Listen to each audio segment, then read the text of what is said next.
What is up, everybody? So we just got back from Texas. I noticed that there's a little bit of a humming coming from the front end, and if you watched the last video where I did the e-brake stuff, you'll notice that I mentioned I was going to change the wheel bearings and stuff like that. We already did the back ones, which was a whole freaking process, so I had to replace the knuckle because I stripped some stuff out. But now we're working on the front end. So I got these brand new wheel bearings here, picked them up off Amazon, made sure that they fit my 2008 335i. It came with some bolts, which I'm not too sure about because they don't really have a grade marking on them. So I'm not sure if I'll use these or if I'll keep the old ones. Surely they're strong enough. I would just trust them much better if they had some sort of marking telling me how strong they actually are. So anyway, I got a 17 mil on the impact. I'm gonna go ahead and pop the tire off. I'll show you what it takes to get the caliper off, the rotor off, and then we'll pop the bearing out, put a new one in, and put everything back in reverse, and we should be good on the passenger side. And then we'll move over to the driver's side. Stay tuned. All right, so this is actually a first for me. When you heat metal up, it sort of turns blue and starts to discolor, and you can kind of see that right here. It's sort of turning colors. You can tell that something's wrong in there. Something's getting too hot where it shouldn't really be getting hot. So we're gonna pop this sucker off here. I think eventually we're gonna have to change rotors also. Pretty sure these things are just a little bit warped, probably because of my aggressive braking, but who's to say? Anyways, we're gonna get going here. I think that there's a couple of 18 millimeter bolts back here on the caliper itself, one on the top, one on the bottom. So we'll pop that off, and then I'm gonna grab a coat hanger before I get ahead of myself on that and get ready to hang this up on the coil right here. Yeah. Always keep an old coat hanger around, even if it's just a piece of one, you know, you can turn it into an S and feed it through the caliper and hanging on stuff. So that's what I'm going to use to hang the caliper up there. All right, I got the new front one on. Super quiet. I already torqued the bolts down to foot-pounds. I think it's is what they're supposed to be at. But listen to this freaking thing, man. Not supposed to be able to hear that. That thing was definitely bad. Anyways, I'm gonna put the rotor caliper back on. I'm gonna spray the rotor down with some brake cleaner, get all the residual oil off that could have been on it from my fingers. Then we'll let this side of the car down and we'll do the other side. Super easy. The bolts that they sent me were actually fine. They were just 19 millimeters instead of 18 millimeters, so I had to get a different size socket for that. I also put some Loctite on them, but it's super easy. A lot of people on YouTube were saying that you need to release your shock mount and spread that up to get that out of the way, but really you just need a short socket that can fit back behind there to get onto the bolt, and then you can turn it off with an extension. So that's what I did. I just turned it off, pulled it out, and it was ready to go with a brand new one. So I'm gonna get the brakes and the wheel back on this thing, and then I'll move to the other side, and maybe I could film more of the process for you guys so you can see what I'm actually doing. All right, so I got the car turned around now. We got that wheel back on. I took it for a little drive around the neighborhood. It does sound and feel a lot better, but I think there's still some noise coming from this side. I'm not 100% sure, but it's so easy to change these wheel bearings that we might as well just swap them out anyway. I think it took me like 45 minutes to do the other side. I'm hoping this side is just as easy. I'm gonna go ahead and pop this thing up on a jack stand. We'll get a light down here, and I'll try to film more in depth as far as like how I'm going about doing this. All of my torque specs I'm pulling from forums on the internet and stuff, so I don't know how accurate they are, unfortunately. So I'm gonna double check all of the torque specs and just make sure everything's right before I hit the road. But for the most part, this thing's super easy to change. The back ones are way harder, take way more effort, way more tools. These, I mean, you could basically just do it with a screwdriver and a couple of socket wrenches and a torque wrench. Maybe a hammer. The screwdriver is the most important part, and I'll show you why here in just a minute. So keep watching if you need to know how to do this crap. Now I'm going to use an impact with a 17 millimeter. impact bit. Don't recommend putting these on with an impact. Always torque them to spec.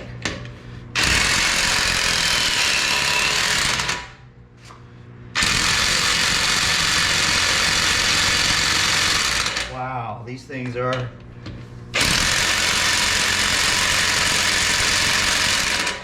totally on there too tight.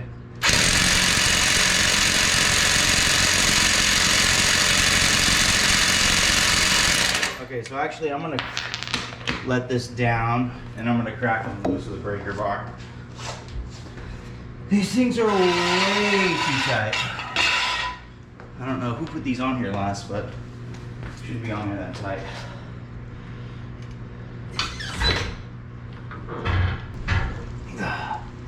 Jeez Louise. It should not be on there that tight. Oh, yeah. Whoever put this on here last. Not too smart. Okay. Those are broken loose. I should be able to go ahead and just use the impact to take them mercifully off.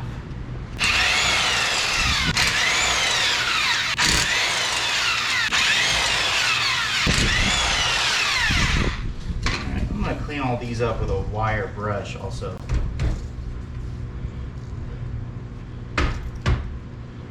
Huh. Yeah, I have a feeling this side is going to be a little bit harder to get fixed than the other side, just based off of how this wheel's fighting already.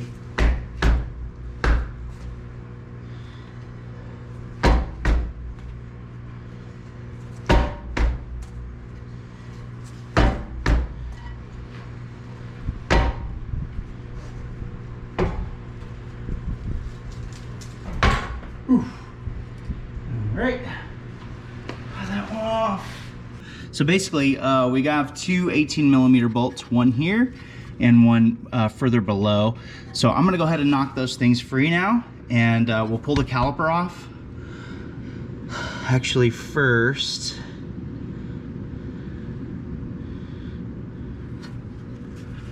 hold on a second. Was that brake over there missing a thing?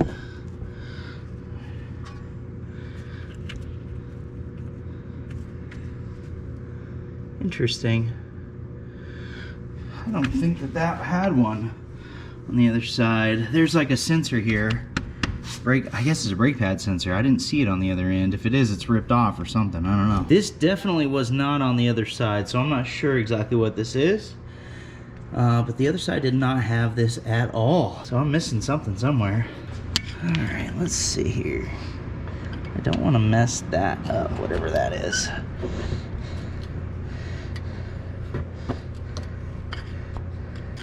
Totally broke it.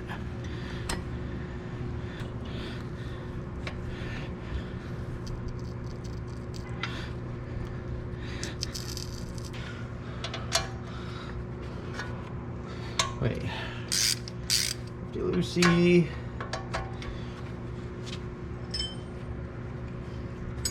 Some extra leverage. And it's loose. Yeah, these bolts aren't really too hard to get off at all, to be honest with you guys.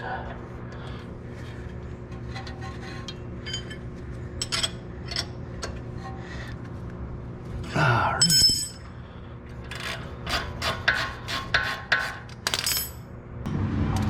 One. Got my coat hanger ready. Another 18. We'll slip this guy right through there. Bomb.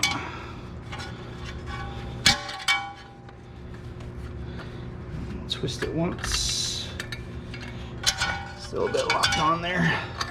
I'm gonna just hang this dude up here, like so, out of the way.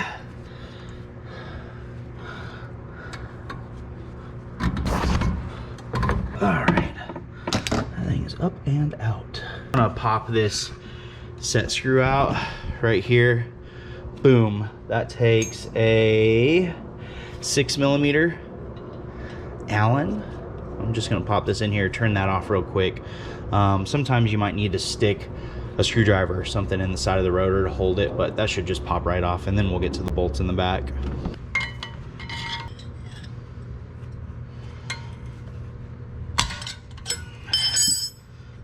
Just broke right loose. I'm not gonna worry about where I grab the rotor because I'm just gonna spray it off with part cleaner when I'm done anyway.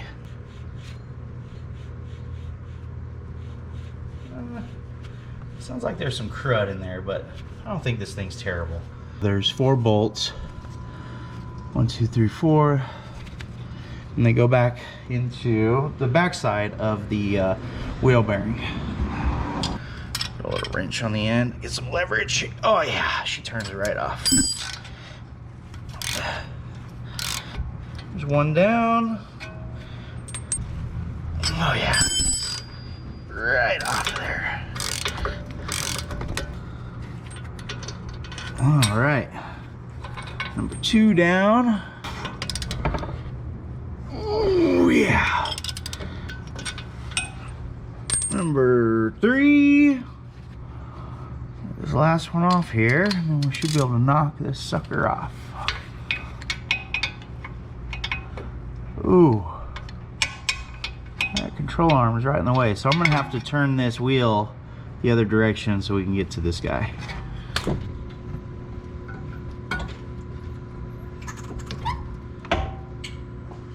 There's a bolt right here that we could not get to before. Should be able to just get it right off now.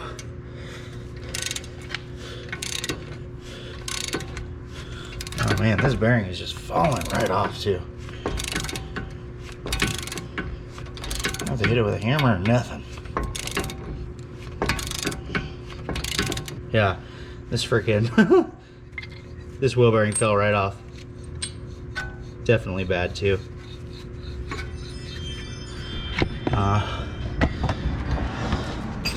So I'm gonna straighten this thing out.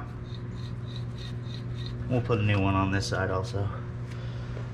All right, there's really only one way to put this thing on because the holes are different patterns. So I think the shorter end goes towards the back.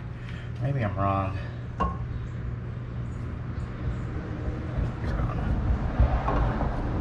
Yeah, so you got a little tab here. That tab faces backwards. And then we got some Loctite on these bolts already. I'm just gonna go ahead and feed them back in the way that they came out. All right.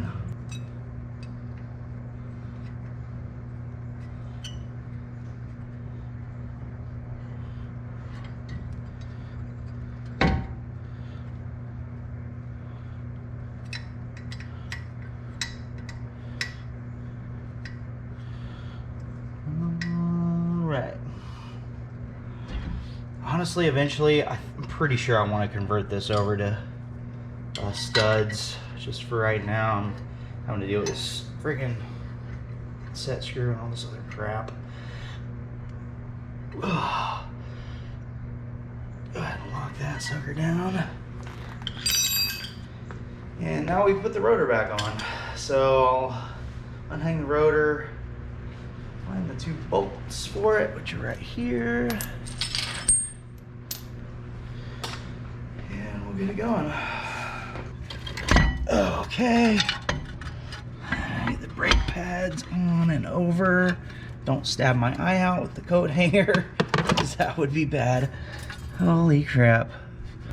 And first one is in.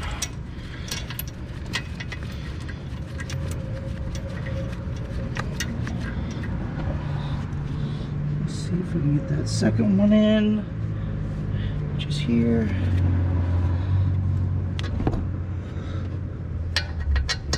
Try not to knock the camera around too much.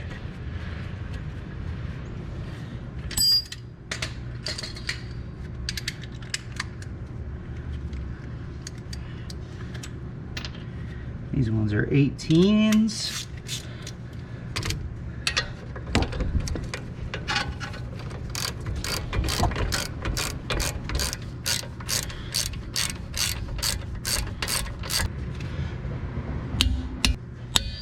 All right, we're gonna have to hang this thing out of the way. I'm gonna have to buy, these are actually brake pad sensors that I freaking messed up.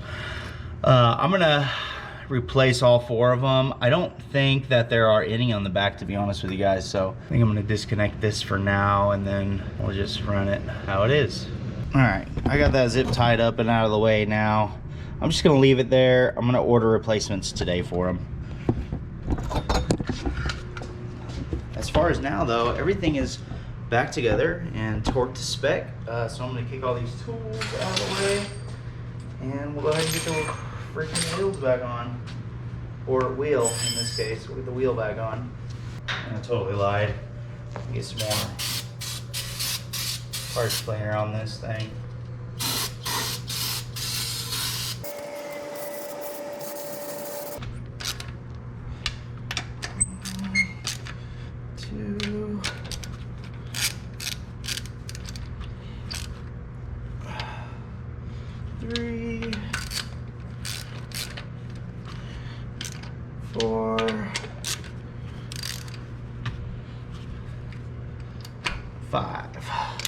Now I'm gonna go ahead and lower it down.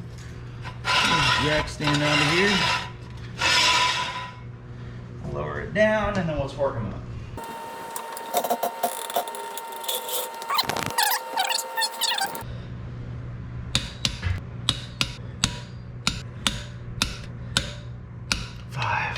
All right, and that's it.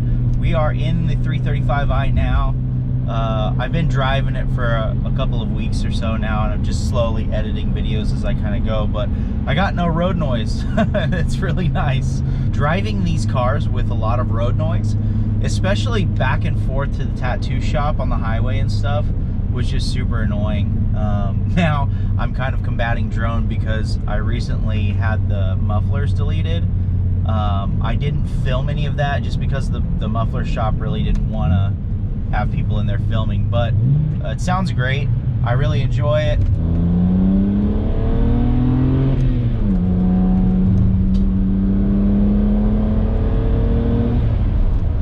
Sorry, I like that little turn. Anyway, train tracks.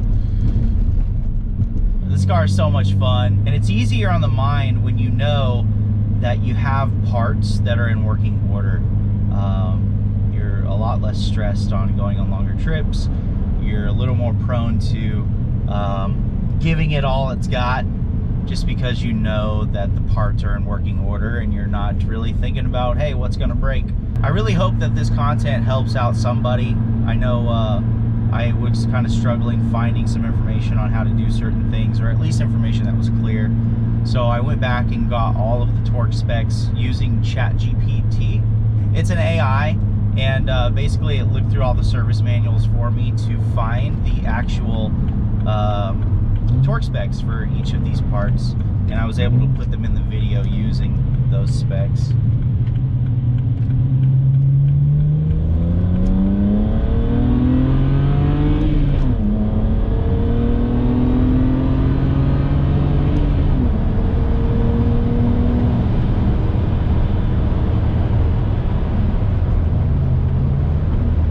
The next two installations that we'll be doing on this car are a charge pipe with blow-off valve, and we're going to be doing the cone cold air intake.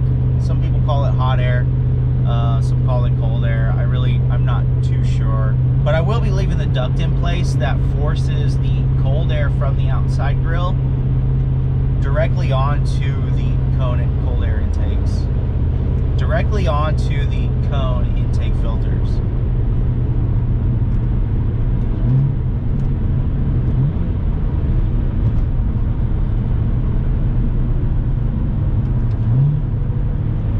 I'm sure that's an easy video to find for all of you who already have a 335 or have been in the scene for a while, but I always like to do a version of my own just so I can keep track of what I have done specifically, and hopefully to give a viewer,